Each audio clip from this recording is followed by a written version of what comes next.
I have to be somewhere at 11. Hey, everybody. It's Jane Johnston with the BriarHillGroup at REMAX Camosun. Hi, Andrew, talking to me. Hi. Trying to get that last word in before we go live. Hi, everybody. It's Andrew Plank with LePage. Good to be here. Beautiful sunny day. I suspect we have less people watching today unless they're at the beach on their phones. So first day of summer yesterday, which is really nice. And we finally, so I posted this thing about the weather changing, that we were going up 5 to 10 degrees. And my friend from the state goes, is this Celsius or Fahrenheit? Oh, yeah. Yeah. It's less if it's Fahrenheit, right? Fahrenheit is like, yeah, not as big a deal. Yeah. So it's like super hot. So how is your week been? Good so far. Yeah. Great Father's Day. And good, pretty good business. We were just relating some different stuff that's been going on in the marketplace, but overall, I've been pretty busy, but things are not. We were just saying that things aren't really flowing as well as they maybe have been. So checking in about that, trying to figure out what's going on. Well, I find the realtor who wins is the one that adapts. The one, right? The one who naps? Adapts. And naps. Yeah. I mean, we all be well rested in this business. But you also have to, like, when you notice that there's a change happening, you have to adapt quickly, I find, if you want to keep up. True that. Although I find it's interesting because if you do, when we're in a market like this where it's been multiple offers and very busy, and then and the market starts to shift and we're not seeing as many offers, we have to be careful that we don't emit, like, it's not a complete sea change. Things haven't entirely shifted, but we have to be careful about, do we have to go as hard and competitive as we used to? There's going to be people who still are living in that reality. And so you have to know what you're up against and just understand that you're not paying too much if you are working with buyers. But if you're working with a seller, you have to be actually careful about pricing realistically and maybe taking that bully offer when it comes in, if it comes in. Yeah, and also like maybe changing from a strategy of waiting a few days to just leaving an offer open for 24 hours. That's what people have been doing to sort of give people a chance, give buyers a chance to get in there. And I found that that's worked really well for me. Yeah, 24, 48 hours. You still want to have exposure for the property. It seems like such a tight timeline. And I, was talking with clients yesterday saying, so it feels so weird to be like giving these, there's sometimes 15-minute showing windows on some properties where you only can view it for 15 minutes because there's so much activity on it. And then there's some half-hour showing windows. My clients were saying, I can't believe we're looking at spending $1 million on a home we've only seen for half an hour. So I said, well, great, let's go back another look, and then we'll have seen it for an hour. I spend more time trying on a pair of pants. There you go. Okay, let's go over the stats then. Today we're going to be talking about Saanich East and specifically Broadmead area. I've had a few listings in that area and a couple of buyers, and we've had to review all of the resident association websites and covenants and how that affects how you live in that area. So let's go over the stats. Talk about that. Okay. Yeah. Go ahead. Me. Okay. Victoria Real Estate Board stats for the month of June 2021. We had 614 unconditional sales so far in June. We're only halfway through the month. Last June 2020, there were 808 total. So we're approaching that number already, only halfway through. We're 3/4 of the way through. 3/4 of the way there. Thank you. Whereas new listings, 860 new listings so far have come up on the market in June this year, 1,430 for the whole month last year. So we're kind of on par there, maybe a little bit off, but not bad. Active listings currently 1,479 versus last year 2,698. So quite a few more last year than current, but it is edging up. We were down around 1,200 at one point, weren't we? So. I'll do the next part. So Yes. 262 new listings, 225 pending. So list to sale ratio has gone down. So we're moving more into a balanced market, hopefully. Price decreases are 50. This is on par with what we've been seeing. And then 251 sales last weekend. It was mid-month. So I tend to find people by mid-month or end of month. Yeah. And so last year at this time, we weren't sure what was going to happen. We had a glut of listings and then the market took off. I felt like 2 weeks ago, things had settled down. I was like, okay. And then maybe I realized it was me needing a little break. Yeah. Yeah, these things happen individually. I mean, just because we're slower doesn't mean the whole market is slowed down, and just because we're busy doesn't mean that the market's busy. But in general, I think the market is slowing down a little bit. It happens every summer anyway. Everyone is distracted. Everyone is thinking about the beach, and the heat is going to be affecting them too. So I think we really do go through different seasons in terms of our. Yeah.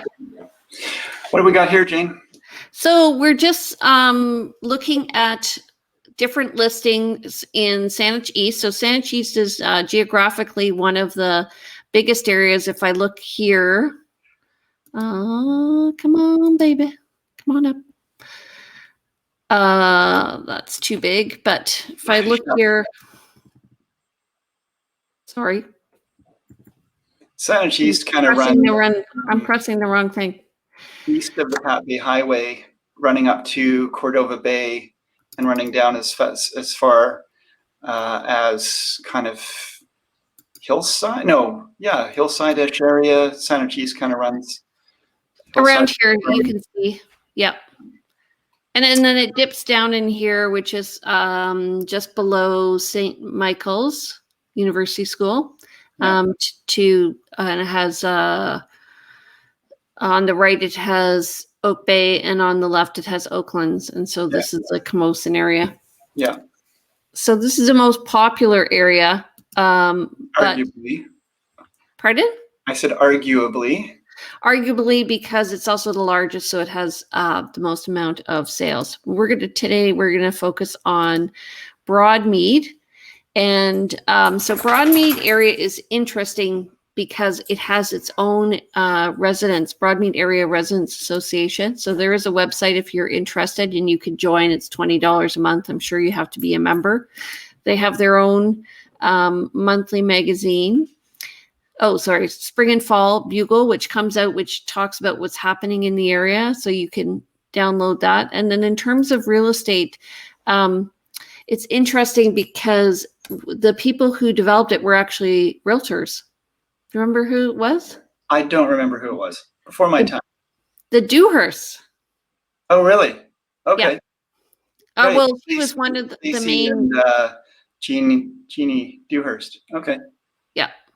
So if you are listing a property in Broadmead, you have to have your own special sign made up. And then understanding that there are no secondary suites allowed in that area. Garden suites, I'm not sure. They do have a building scheme there, which says that they are only allowed single family dwellings. Yeah. So they're not into those. Yep. So they're not. So it's interesting because what's interesting about Broadmead is it was. A purpose-built, purpose-developed, and imagined neighborhood.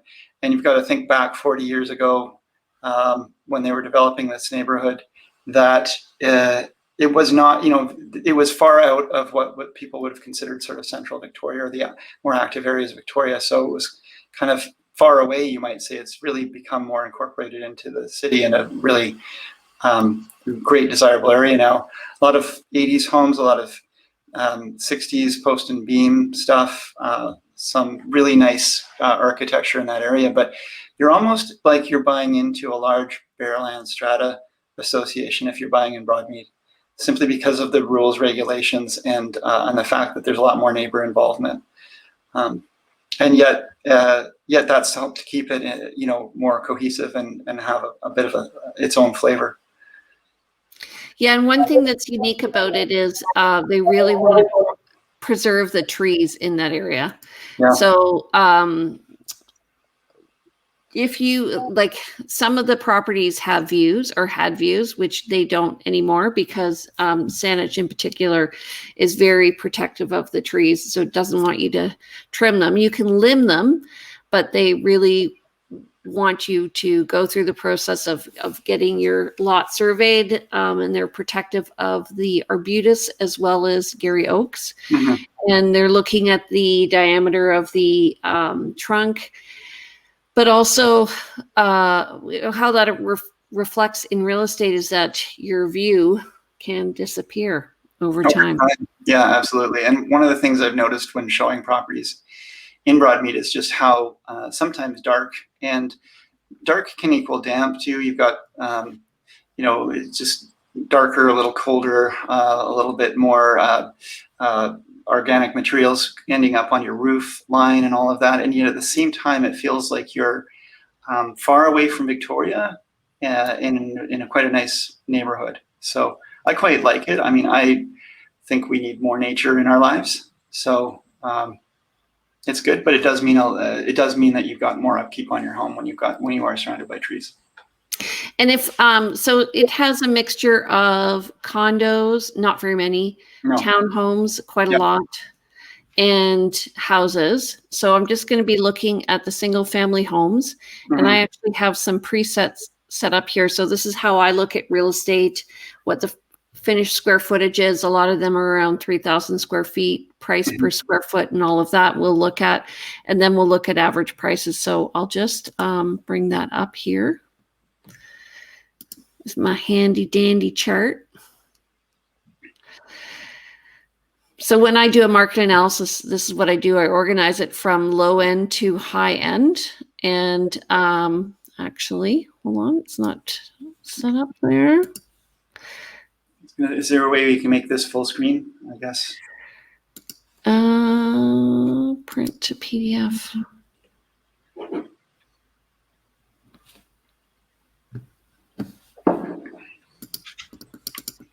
Maybe not. Okay. So just looking here, the lowest price house in Broadmead right now is $898. No, and it's currently it was $919. Originally $898. They raised the price to $919 somehow. Yeah. And one on Royal Oak, which is a very busy road, went from $940 to $999. Yeah. Okay. So we're seeing a bit of hesitancy over the $1.5 million range there. So at 1.588, the property on Faithwood has been on the market for a little bit. I don't know if I could spend $1.5 million. Well, I think I'd hesitate a bit too. I'd be wanting to choose the best choices. Make sure I'm not making a mistake. Yeah, exactly. Well, and also it just says where do you know that you're getting good value? So there's a listing here in Emily Carr that was listed at 1.45 that sold for 1.76, mm-hmm. and a 1.45 sold for 1.440. Right. This is where we're seeing the market level off there, I'm thinking. Around the 1.5 mark. Above that, it gets a little bit more iffy. Yeah. Yeah. You want to look at those in particular? Rarefied air where there's less people with that much money. Most people are spending, I'd say, up to, the average buyer in Victoria is under 1.2. And again, the Broadmead homes tend to be a little bit higher end and desirable. And we didn't speak about this, but they've got some great shopping around there too. 2 great malls nearby. Some good recreation. Yeah. So this is very typical of a Broadmead home, large lot, and they used to have cedar roofs. Those were all replaced, and I think they began to realize that they were a bit of a fire hazard.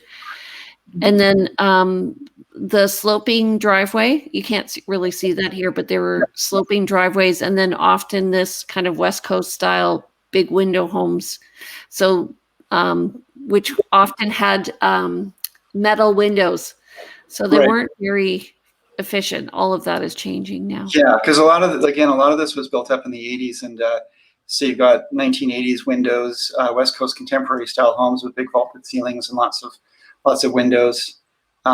This is probably more like a late 80s, early 90s home. This one here, by the looks of it. Yeah, with the wood siding and everything. Yeah, And and the windows and doors are very typical of that era. Yeah, with the half moon. Yeah, the half moon window. Yeah, for sure. 1988. Good one, Andrew. Thank you. And this is more 57. We're 77. Oh, interesting. So architecturally, all very interesting as well. I found like they all made a statement. And again, this is what you were saying, like in the trees, a little bit darker. Mm-hmm. And yet just, beautiful homes. They feel like estate homes, long winding roads. It's not flat there, as you mentioned. So you end up with some really interesting settings where the homes are set in interesting ways. That was a 80s West Coast contemporary home, that last one. But yeah, large cul-de-sacs. Oh, underground utilities in that area as well. So you won't see any telephone poles or lines marring your views. Yeah. There's a mix of homes in that neighborhood because some people have bought the original there, and the home is still pretty much original, no updates, original carpets, original windows. And then there are people who have gone in there and really made some beautiful updates. I'm going to show you my listing that I just sold there. It's hilarious. Oh, is it original? What? All original in there? Yeah. So again, architecturally interesting. Yeah. Vintage. So all the carpet, all the flooring, the wallpaper, the light fixtures, everything was vintage. That's wallpaper all up here. What year is this? This looks like it could be 70s or 60s or late 50s. Like, it's hard to know with some of this architectural style. Some of this, like a lot of 80s, I'm seeing a lot of 80s in here, but the style looks like it's more of like an older style. Yeah, that's an 80s baseboard. Yeah, the old cream baseboard.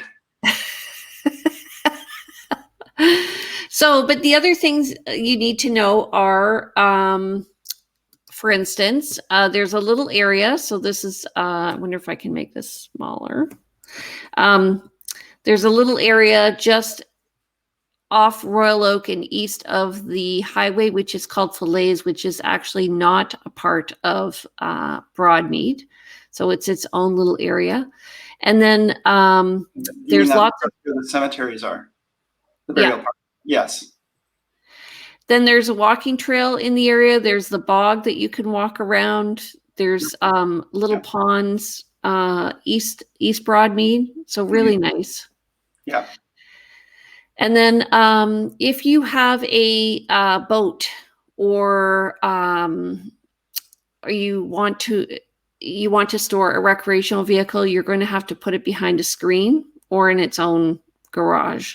So again, they're the rules of the community association, and these things are registered on title from the original development. A lot of them, so it's kind of sort of set in its way. Is there a time limit on it? Some building schemes and so forth expire after a certain length of time. Do you? I don't think so. Actually. Yeah. I want to comment. You mentioned about the roofs and when that was first developed up. Yes, the rules were shake and shingle roofs, and if you were going to re-roof, you had to go with shake or shingle again, shake roof. But shake has become really hard to get. It's hard to get good quality shake anymore because, of course, it's the old, not as much old growth anymore.